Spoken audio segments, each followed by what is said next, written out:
Chapter 6, A Worldwide Message. The light that God has given His people is not to be shut up within the churches that already know the truth.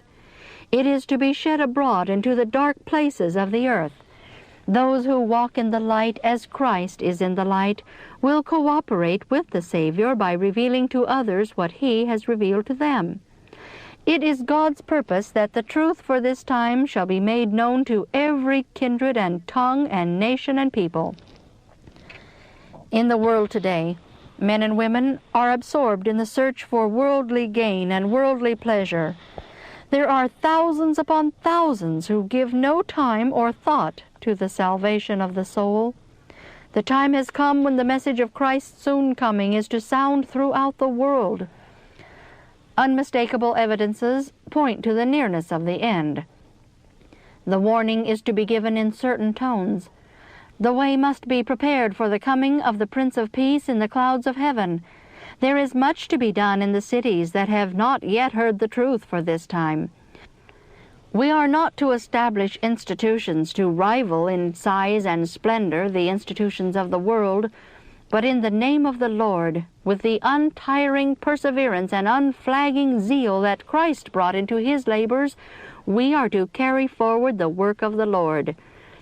As a people, we greatly need to humble our hearts before God, pleading His forgiveness for our neglect to fulfill the gospel commission. We have made large centers in a few places, leaving unworked many important cities. Let us now take up the work appointed us and proclaim the message that is to arouse men and women to a sense of their danger. If every Seventh-day Adventist had done the work laid upon him, the number of believers would now be much larger than it is.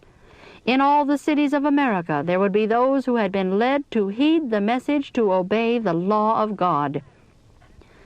In some places, the message regarding the observance of the Sabbath has been set forth with clearness and power, while other places have been left without warning.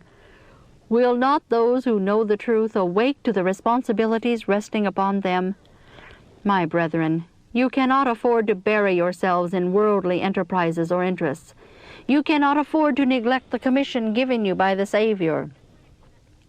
Everything in the universe calls upon those who know the truth to consecrate themselves unreservedly to the proclamation of the truth as it has been made known to them in the third angel's message.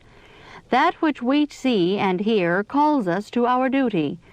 The working of satanic agencies calls every Christian to stand in his lot.